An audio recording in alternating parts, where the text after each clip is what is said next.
Good afternoon, everyone. I would like first to thank Dr. Jouairia for this presentation, and I would like to congratulate the organizing for this incredibly interesting event. Cardiovascular disease in women remains under-recognized, under-diagnosed, and under-treated. My talk will be entitled Heart Failure in Women, What's Unique? We need to remind that the leading cause of death in women is cardiovascular disease. Cardiovascular disease kills women more than breast cancer does. Gender-related disparities, unfortunately, does exist, and this is worldwide. And this is facts. It's not subjective findings. It's not personal. These are facts. Disparities in terms of receiving health care in general and cardiovascular care in specific does exist. This is an under-recognized field, under-diagnosed and under-treated. We will see later that there is a major problem that leads and cause a vicious circle in heart failure in women, which is the female underrepresentation in heart failure trials. We have low number of women enrolled. This is mainly, there's papers showing that this is due to the low number of female patients referred for cardiovascular screening or female women diagnosed with heart failure and referred to heart failure clinic for that follow-up. And also, definitely this has led to a decrease or to a stagnation in the mortality rates. They did not improve through the last decades. Of course, there is some gender-related specific disease difference. On purpose, I did not include any numbers to this slide. We know that the overall lifetime risk for heart failure is the same between men and women. Men are more prone to develop HFrEF than women. I cannot put any number because we do not know the numbers. We have many papers showing numbers. Those are not accurate. Women have pathophysiologically more HFpEF than men. And finally, we have some sex-specific condition, such as, most importantly, peripartum cardiomyopathy, that I will also discuss briefly. We will start by the female underrepresentation. I will state few of the last heart failure trials the last years. This is the DAPA-HF. As you can see here, the women representation is 23%. I don't know if you can see the lights. Anyway, it's only 23% compared to men, which is significantly low.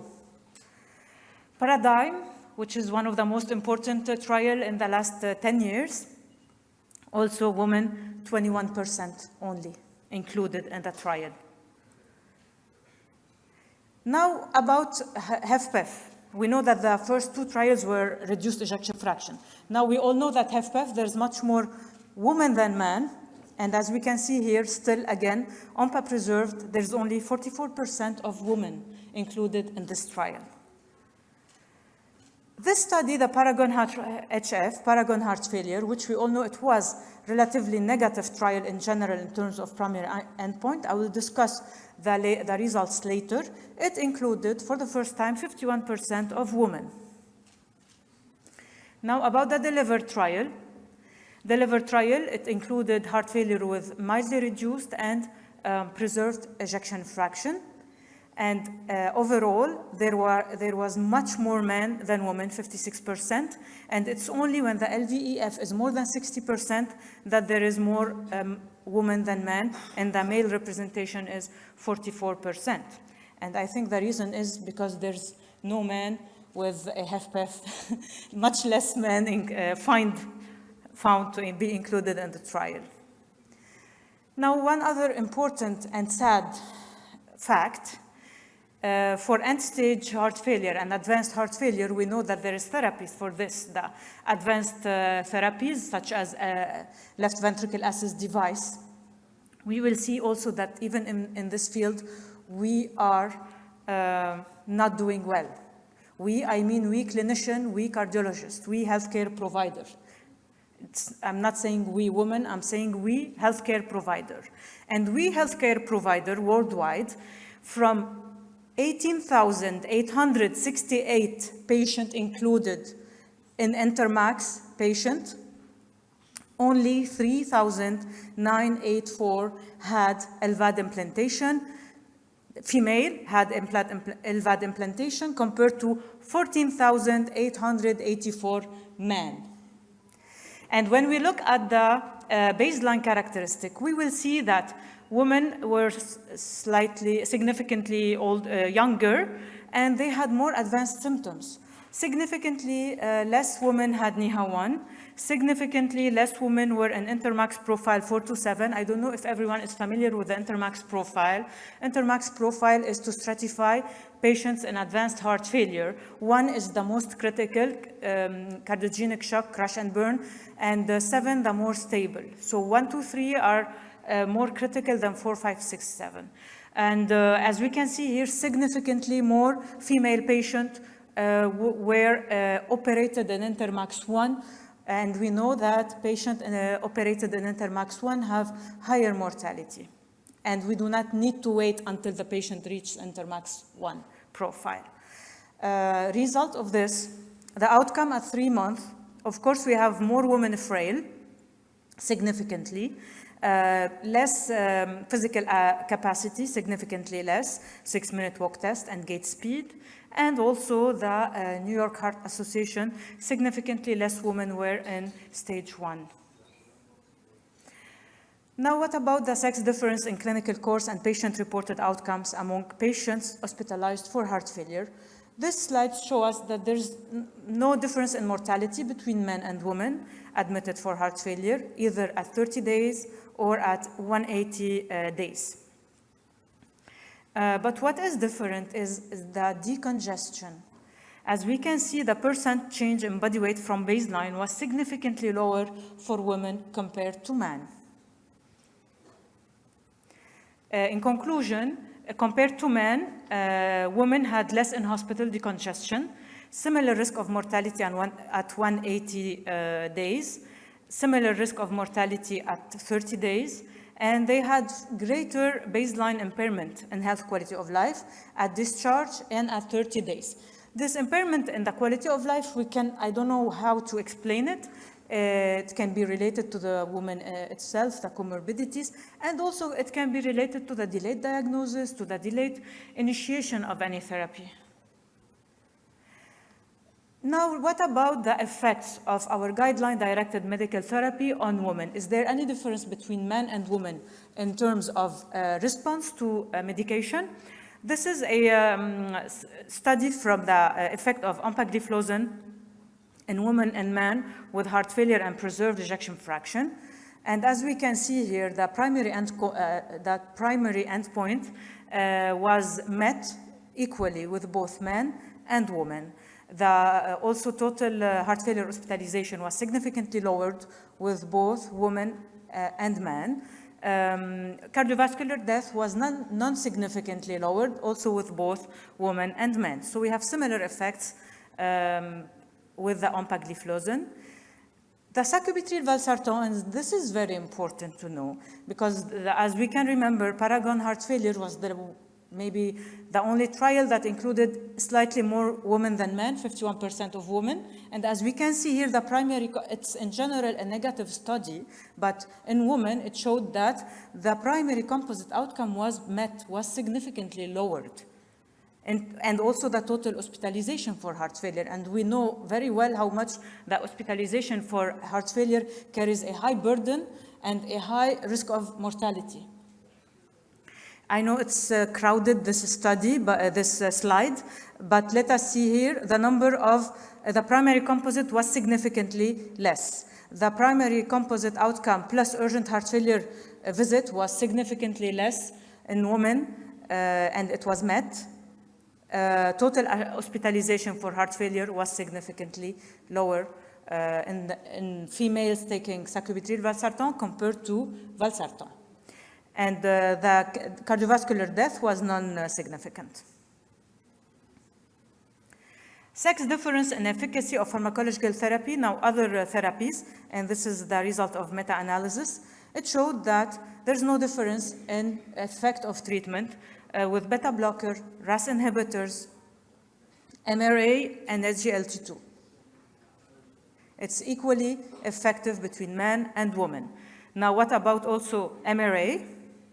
The result of the sub-analysis of RAISE and emphasis and TopCat. We know RAISE and emphasis in HFrEF showed positive effect, and it was consistent between men and women. TopCat, it was neutral. It showed similar effect between man and woman. And overall, we have place for MRA in heart failure in general, and it is consistent between man and woman. Now we will talk about the peripartum cardiomyopathy. It's important to know, to recognize this, this entity, because it's still under-recognized and it can be fatal, and we started to know more about it. I will present this last position statement from the HFA. How do we define it? The peripartum cardiomyopathy is defined by any heart failure that without any previous history of heart failure that occurs in the last month of pregnancy and up to 6 months postpartum, and with systolic dysfunction EF below 45%. The incidence varies, definitely. There's geographic predisposition and ethnical predisposition. It's, for example, much more common in Haiti and South Africa than in USA. What is more and more recognized now, that prolactin, and mainly the catabolate 16, KDA prolactin, is very toxic for the heart, and it leads to the progression of the disease and worsening of the heart function. How do we treat it? If the patient is stable, we have to administer the guideline-directed medical therapy plus antithrombotics. We tend to anticoagulate more, at least in prophylactic doses. And there is a specific place for bromocriptine, and this is what's new, and this is what's important to know. Of course, when the lady is still pregnant, we cannot administer ACE inhibitor or ARB. We cannot administer spironolactone and eplerenone. We can administer, and we cannot administer ARNIs as well. We can administer hydralazine, nitrates. If the blood pressure, there is a need for vasodilators, beta blockers, and diuretics. When we have very low ejection fraction, we will go for at least prophylactic anticoagulation. And we have also to say that when we diagnose the peripartum cardiomyopathy during pregnancy and the patient is stable, it's okay. But if there is instability, we don't discuss, we will go for delivery. Bromocriptine is a novel disease-specific treatment. This is why it's important, because it treats the pathophysiological pathway of the peripartum cardiomyopathy. It's administered depending on the severity of the disease, but in general, it's 2.5 milligram twice daily for 2 weeks. It can be given also up to 4 weeks. It was added to the HFA ESC guidelines in 2019. The HFA goes up with the scheme, board scheme, bromocriptine, oral heart failure drugs, anticoagulation, relaxant, vasodilators if the blood pressure is a bit high, and diuretics. Regarding the dose of bromocriptine, if the ejection fraction is superior or equal to 25 and there's no cardiogenic shock, we will go for 2.5 milligram once daily for 7 days. And whenever we administer bromocriptine, we have to be careful to administer also anticoagulation, because it can slightly increase further the risk of thrombosis. When the ejection fraction is below 25 and the patient is in ICU and is not stable, we prolong the duration of treatment and we give BID for 14 days, then OD for 42 days. In ICU, patient in cardiogenic shock or on mechanical circulatory support or ventilation, mechanical ventilation, we should suppress the levels of prolactin. We can go up to 20 milligrams of bromocriptine, and again with prophylactic anticoagulation. Just a few words from this registry. It's the biggest registry about peripartum cardiomyopathy. It included more than 750 patients across the globe. And good news is we have recovery for an LVEF more than 50% in 46% of the women. Unfortunately, the recovery was less in the Middle East and the highest in Pacific, Asia-Pacific region. 23% of the ladies had a persisting EF below 35%. And 20% of the ladies, 10% in hospital mortality, it can go up to 20% in some region at 6 months, which is huge. This is very important to know about the hypertension in pregnant women and peripartum cardiomyopathy. From the registry, they divided they assessed three subgroups: the peripartum without hypertension, peripartum with hypertension, and peripartum with preeclampsia. As we can guess, peripartum plus preeclampsia, they had worse symptom. More people were in NIHA 4. But peripartum without hypertension, they had the lowest ejection fraction, and they had more severe LV dysfunction, and they also had severe concomitant RV dysfunction.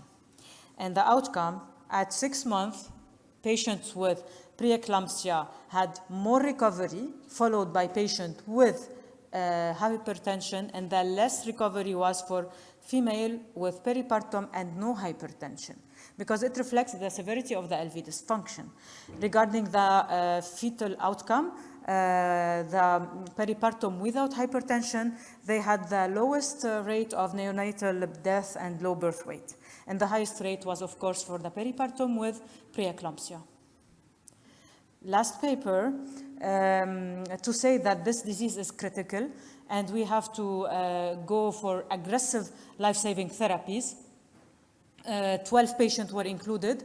12 patients around the globe were implanted with LVAD. Just to remind, when we implant LVAD, the patient is dying and the chance of survival is like 1%, not to say 0.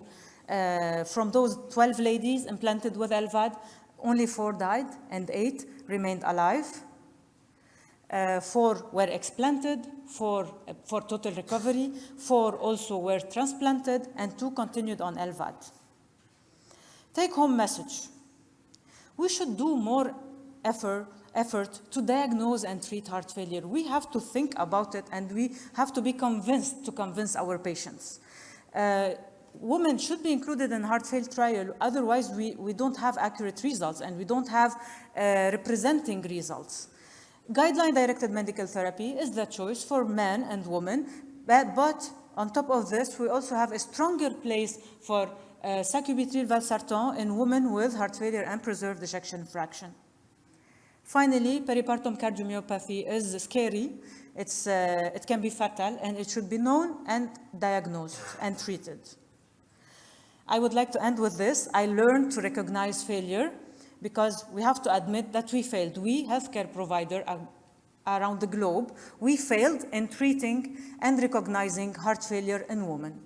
Recognizing our failure is the first step to improve our treatment and our outcome. Thank you.